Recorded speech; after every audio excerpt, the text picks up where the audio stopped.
আমি ক্লাস 12-এর ম্যাট্রিক্সের চ্যাপ্টারে একটা বিশেষ অংশ আলোচনা করব, যেখানে আমরা ম্যাট্রিক্সের অ্যাডজয়েন্ট এবং তার বিপরীত কিভাবে নির্ণয় করা হয় সেটা নিয়ে জানব। প্রথমত বলি, এখানে যে ম্যাট্রিক্সগুলো আমরা নেব অবশ্যই বর্গ ম্যাট্রিক্স, কারণ বর্গ ম্যাট্রিক্স ছাড়া আমাদের অ্যাডজয়েন্ট এবং বিপরীত নির্ণয় করা যাবে না।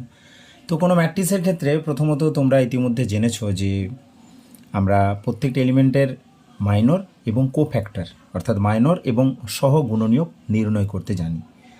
তবু আমি আরেকবার বলে নিচ্ছি যে কোনো একটা ম্যাট্রিক্স আমি বর্গ ম্যাট্রিক্স এ নিয়ে নিলাম, যার পদগুলো এরকম A1 B1 C1, A2 B2 C2, A3 B3 C3।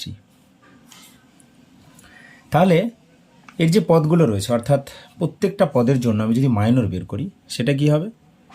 Minor of A1, অর্থাৎ এই প্রথম পদ যে A1 রয়েছে তার মাইনরটা আমরা কিভাবে পাবো না, তার মাইনর হচ্ছে এই A1 যে রো এবং কালামে আছে, অর্থাৎ যে সারি এবং যে স্তম্ভে রয়েছে, যে সারি এবং যে স্তম্ভে রয়েছে সেটাকে বাদ দিয়ে বাকি যে নির্ণায়ক মানটা, তাহলে মাইনর অফ A1 কী হবে? A1কে বাদ দিলে এইটুকু অংশটা, অর্থাৎ B2 C2 B3 C3। একইভাবে যদি আমি B1-এর জন্য ক্যালকুলেট করি, মাইনর অফ B1, সেটা কী হবে না, এই B1 পদটাকে নিয়ে যে রো এবং কালাম রয়েছে সেটাকে বাদ দিয়ে দেবো। তো B1কে বাদ দিলে এই অংশটা বাদ যাবে এবং এটা বাদ যাবে, অর্থাৎ আমাদের থাকবে A2 C2 A3 C3, A2 C2 A3 C3। একইভাবে আমরা C1-এর ক্ষেত্রেও ক্যালকুলেশন করতে পারবো। তো মাইনর অফ C1, তাহলে C1 যে রো কালামে আছে তাকে যদি বাদ দেই কি পাবো? A2 B2 A3 B3, A2 B2 A3 B3। এবং যদি আমি A2-র ক্ষেত্রে বের করে নিই মাইনর অফ A2, তাহলে A2 যে রো এবং কালামে আছে সেটাকে বাদ দিলে B1 C1 B3 C3, B1 C1 B3 C3। তো এইভাবে প্রত্যেকটা পদের জন্য আমরা মাইনর বের করতে পারবো। এরপর কোফ্যাক্টর বা সহগুণনীয়ক কি না, মাইনর উইথ প্রপার সাইন, সঠিক চিহ্নযুক্ত মাইনরকে আমরা বলছি কোফ্যাক্টর। তো সঠিক চিহ্ন ব্যাপারটা কি না, আমরা এখানে যে পদগুলো রয়েছে অর্থাৎ এখানে যেমন A1টা রয়েছে ফার্স্ট রো ফার্স্ট কালাম, অর্থাৎ প্রথম রো বা প্রথম সারি এবং প্রথম স্তম্ভের এলিমেন্ট, তাহলে এর অবস্থান হবে -1-এর পাওয়ার প্রথম রো প্রথম কালাম, অর্থাৎ 1+1 অর্থাৎ পজিটিভ। দ্বিতীয়টার ক্ষেত্রে কী হবে? ফার্স্ট রো সেকেন্ড কালাম, তাহলে -1-এর পাওয়ার ফার্স্ট রো সেকেন্ড কালাম, তাহলে নেগেটিভ। এইভাবে আমরা এদের যে পজিশানগুলো সেটাকে কী করব? Plus minus plus minus plus minus plus minus plus এই আকারে আমরা মনে রাখব। এবং ওই সঠিক চিহ্নযুক্ত মাইনরটাই হবে আমাদের কোফ্যাক্টর। যেমন এখানে আমি যদি A1-এর জন্য কোফ্যাক্টর বের করি, সেই A1-এর কোফ্যাক্টর আর A1-এর মাইনর কিন্তু একই থাকবে। A1-এর মাইনরটা আর A1-এর কোফ্যাক্টরটা একই হবে, তার কারণ হচ্ছে A1 আমাদের পজিটিভ কন্ডিশন বা পজিটিভ অবস্থানে রয়েছে। ঠিক একইভাবে C1 B2 A3 C3 এদের মাইনর হয়ে যায়, কোফ্যাক্টর হতে। আচ্ছা, B1-এর ক্ষেত্রে কী হবে না, B1-এর ক্ষেত্রে মাইনর আমরা পেয়েছি এটা, তো B1-এর কোফ্যাক্টরটা কী হবে? কোফ্যাক্টর অফ B1 বা সহগুণনীয়ক, কোফ্যাক্টর অফ B1 ইজ, সেটা আমরা ক্যাপিটাল দিয়ে ডিনোট করি, সেটা কী হবে? সঠিক চিহ্নযুক্ত, এর পজিশানটা হচ্ছে নেগেটিভ, তাহলে মাইনাস অফ যে মাইনরটা আমরা পেয়েছিলাম A2 C2 A3 C3। এখানে বলে রাখি, এই যে সমস্ত রেজাল্টগুলো পাচ্ছি সবই 2/2 অর্ডারের নির্ণায়ক বা ডিটারমিনেন্টাল ভ্যালু। তো 2/2 অর্ডার সেটাও আমরা ভাঙতে জানি যে ABCD এরকম যদি থাকে এর মানটা কি হবে? AD মাইনাস BC, অর্থাৎ যদি 2 3 -4 3 থাকে তাহলে কি হবে? 2 × 3 মাইনাস -4 × 3, অর্থাৎ 2 3 6 প্লাস 12 অর্থাৎ 18 বা 18। তো এইভাবে আমরা প্রত্যেকটা এলিমেন্টের জন্য মাইনর এবং কোফ্যাক্টর বের করতে পারি। যেমন আমি একটা এক্সাম্পল যদি নেই, আরও একটা উদাহরণ নেই, যে আমার এখানে একটা ম্যাট্রিক্স রয়েছে এক্স ম্যাট্রিক্স, যার পদগুলো এরকম রয়েছে 2 4 6 -3 7 1 3 2 5। আমি এই 7 যে এলিমেন্টটা রয়েছে তার মাইনর এবং তার কোফ্যাক্টর বের করতে চাই। তাহলে 7 এটার পজিশান কি? প্লাস মাইনাস প্লাস, তাহলে এটার পজিশানটা কিন্তু প্লাস, অবস্থানটা প্লাস। তাহলে 7-এর মাইনর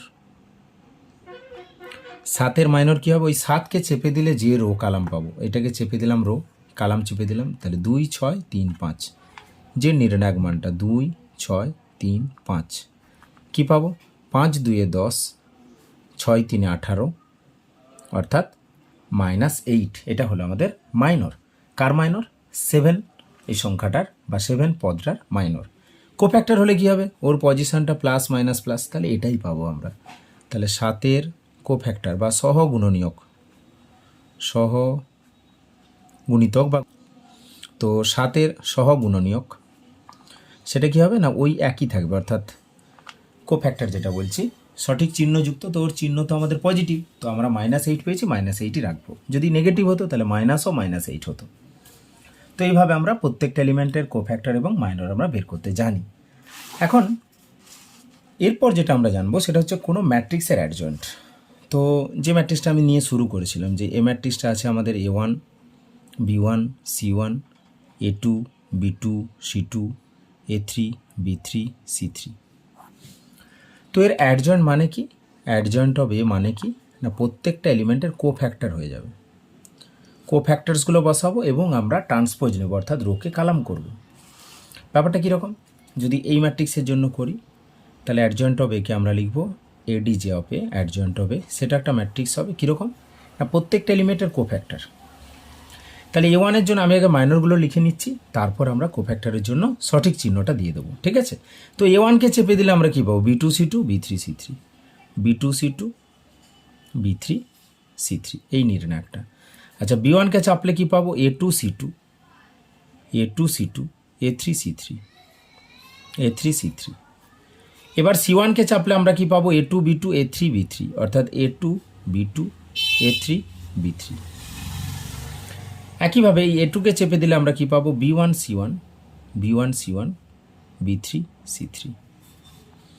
আবার B2-কে চেপে দিলে আমরা পাবো A1 C1 A3 C3।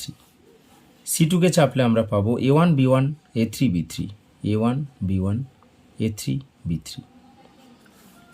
ঠিক একইভাবে A3-কে আমরা চেপে দিলে পাবো B1 C1 B2 C2 B1 C1, A3-কে চেপে দিলে B1 C1 B3 B3 C3। একইভাবে আমরা B3-কে চেপে দিলে কী পাবো, A1 C1 A3 C3 A1 C1 A3 C3। Finally C3-কে চেপে দিলে পাবো A1 B1 A2 B2। এবারে কী হবে, সঠিক চিহ্ন দিতে হবে, অর্থাৎ প্রথমটা আমাদের প্লাস মাইনাস, অর্থাৎ যে ভ্যালুটা পাবো তার সাথে মাইনাসটা গুণ হবে। যদি এখানে -2 পাই তাহলে এটা 2 হয়ে যাবে। Plus minus plus minus plus minus plus minus plus, যেভাবেই যাই কর্ণ বরাবর ছাড়া আমাদের এইভাবে প্লাস মাইনাস করে আমরা লিখে নেব এবং ট্রান্সপোজ নেব, অর্থাৎ এই যে রো বরাবর লিখেছি এটাকে কালাম বরাবর লিখে নিলেই আমাদের অ্যাডজয়েন্ট আমরা পেয়ে যাব। ধরো এই মানটা ক্যালকুলেশন করে তুমি পেয়েছো x1, তাহলে x1 এটাকে y1, এটাকে এইভাবে লিখে নিচ্ছি x1 y1 z1 পেলাম, x2 y2 z2 পেলাম। মানগুলো ক্যালকুলেশন করার পর যেটা পাবো এটা x3 y3 z3, তাহলে তার ট্রান্সপোজ, অর্থাৎ এইভাবে লিখতে হবে, রো যেগুলো রয়েছে সেগুলো কালাম বরাবর x1 y1 z1 x2 y2 z2 x3 y3 z3। ওকে, তাহলে আমরা ট্রান্সপোজটা লিখে নিলাম, অর্থাৎ অ্যাডজয়েন্ট পেয়ে গেলাম।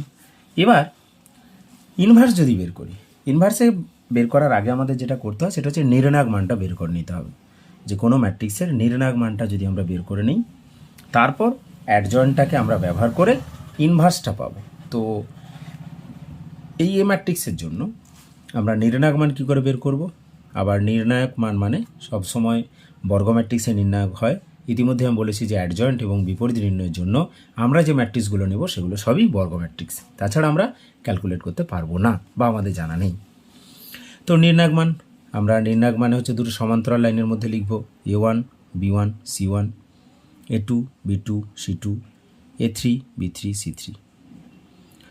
এটা কীভাবে ভাঙা হয়, এর মান আমরা কি করে পাই না, যে কোনো রো কিংবা যে কোনো কালাম বরাবর আমরা হিসাবটা করতে পারি। অর্থাৎ আমি যদি প্রথম রো বরাবর যাই তাহলে প্রত্যেকটা এলিমেন্ট এবং তার কোফ্যাক্টর, প্লাস B1 ইন্টু তার কোফ্যাক্টর প্লাস C1 ইন্টু তার কোফ্যাক্টর। কেউ যদি এভাবে ক্যালকুলেশন না করে দ্বিতীয় রো বরাবর বের করে তাহলেও কিন্তু একই মান হবে, অর্থাৎ A2 into capital A2, B2 into capital B2, C2 into capital C2, কিংবা কালাম বরাবর করলো, ধরো দ্বিতীয় কালাম বরাবর ভাঙলো, তাহলে কী হবে B1 ইন্টু তার কোফ্যাক্টর এই বরাবর ভাঙছি, B2 ইন্টু তার কোফ্যাক্টর, B3 ইন্টু তার কোফ্যাক্টর।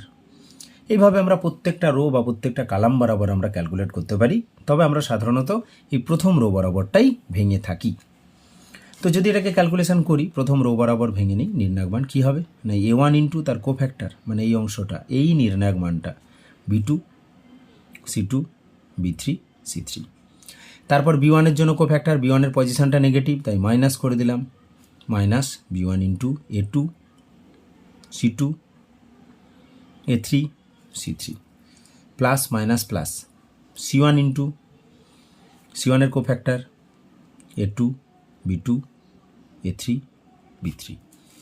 তো এই মানগুলো আমরা তো ক্যালকুলেট করতে জানি, 2/2 অর্ডারের নির্ণায়ক মান ক্যালকুলেট করে নিলেই আমরা এর নির্ণায়ক মান পেয়ে যাব, এবং সেখান থেকে বিপরীত বা এ ইনভার্স যেটা বলা হচ্ছে, যে এ ইনভার্স সমান adjoint of A by determinant এ।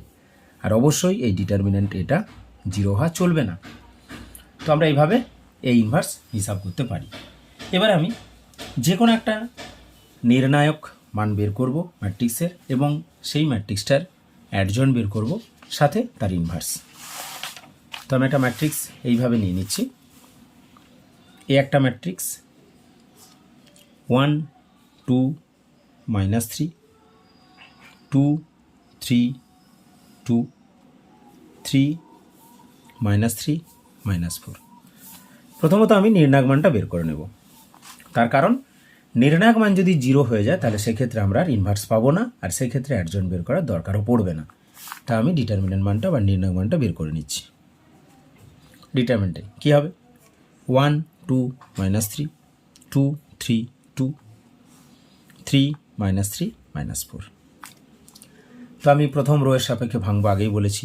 তাহলে 1 ইন্টু এই রো কালামকে চেপে দিলে যেটা পড়ে থাকছে 3 2 -3 -4, প্লাস মাইনাস, তাহলে -2 ইন্টু 2কে চেপে দিলে পারে 2 2 3 -4, প্লাস মাইনাস প্লাস, তাহলে এটা প্লাস আকারে বা যা আছে তাই থেকে যাবে, -3কে চেপে দিলে 2 3 3 -3।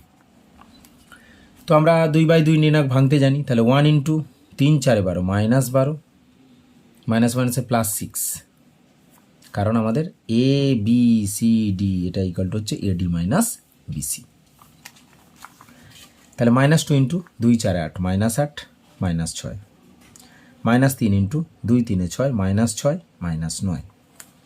তো এটা ক্যালকুলেট করলে এখানে -6, এখানে 6 8 14 14 2 28, 6 9 15 15 3 45, তাহলে এখানে 22, এখানে 45, অর্থাৎ 67, নট ইকুয়াল টু 0। তাহলে এই ইনভার্সের মানের অস্তিত্ব আছে, অর্থাৎ এই ইনভার্স আমরা যেহেতু এখানে আমাদের ডিটারমিনেন্ট এটা নট ইকুয়াল টু 0, তাহলে এই ইনভার্সের মানের অস্তিত্ব আছে এবং সেটা আমরা ক্যালকুলেট করতে পারবো। তো এরপর অ্যাডজয়েন্ট আমরা বের করব। তাহলে এখানে লিখে নিতে পারি যে যেহেতু ডিটারমিনেন্টে নট ইকুয়াল টু 0, অতএব এই ইনভার্সের অস্তিত্ব আছে। ওকে, এবার আমরা এই ইনভার্সটা ক্যালকুলেট করার জন্য অ্যাডজয়েন্টটা প্রথমে বের করব। আবার আমি এই ম্যাট্রিক্সটা তুলে নিচ্ছি। তো এই ম্যাট্রিক্সটা আমরা নিয়েছিলাম 1 2 -3 2 3 2 3 -3 -4। অ্যাডজয়েন্ট আমরা হিসাব করব। তো অ্যাডজয়েন্ট হবে সেটাকে প্রত্যেকটা এলিমেন্টের কোফ্যাক্টর। তাহলে 1কে চেপে দিলে যে কোফ্যাক্টরটা, আচ্ছা আগে আমি মাইনরগুলো লিখে নিচ্ছি। তাহলে 3 2 -3 -4 3 2 -3 -4। নেক্সট এই অংশটা 2কে চেপে নিলে 2 2 3 -4।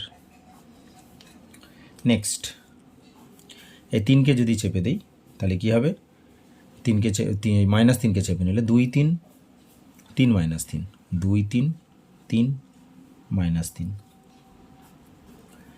নেক্সট এই 2কে চেপে দিলে আমরা যেটা পাবো 2 -3 -3 -4, 2 -3 -3 -4, এই 3কে চেপে দিলে যেটা পাবো 1 -3 3 -4, 1 -3 3 -4। নেক্সট এই 2 এর জন্য 1 2 3 -3, 1 2 3 -3। এই 3 জন্য যদি ক্যালকুলেট করি, এই 3 জন্য 2 -3 2 -3 3 2।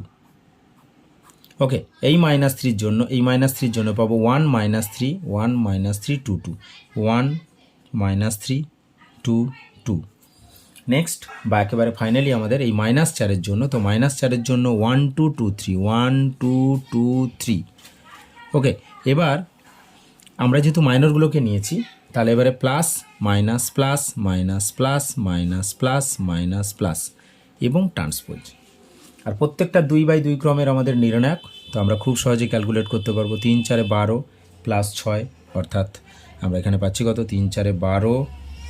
আচ্ছা, প্রথমে এটা একটু দেখে নাও, এই 1-এর জন্য আমরা একটু ভুল করেছি, এখানে 3 2 -3 -4 হবে। ওকে, তাহলে 3 4 12 -12 আর প্লাস 6, -12 প্লাস 6 মানে -6।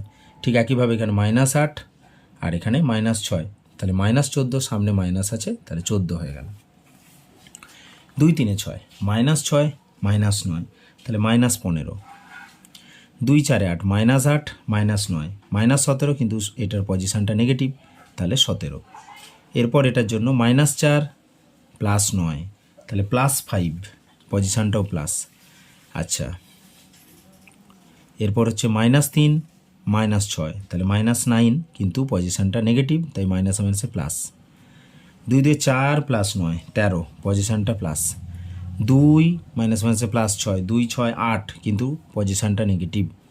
3 -4 -1, পজিশানটা পজিটিভ, ট্রান্সপোজ।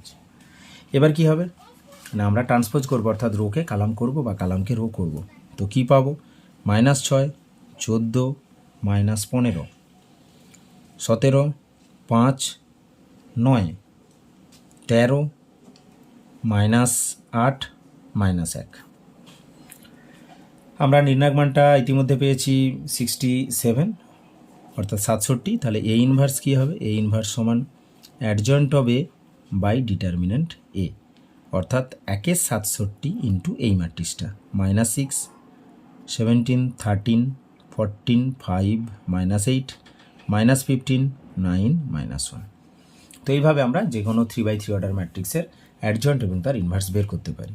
দেখো 2/2 ম্যাট্রিক্সের ক্ষেত্রে কিন্তু এই কাজটা অনেক ইজি। আমি যে কোনো একটা ম্যাট্রিক্স যদি নিয়ে নিই, ধরো একটা ম্যাট্রিক্স নিলাম A = 2 3 4 5, তো এর ক্ষেত্রে নির্ণায়ক মান তো খুবই ইজি ব্যাপার, যে 2 3 4 5 এই নির্ণায়ক মান 5 2 10 -4 3 12, অর্থাৎ -2, নট ইকাল টু 0 এসেছে, তাহলে আমরা এই ইনভার্স বের করতে পারবো।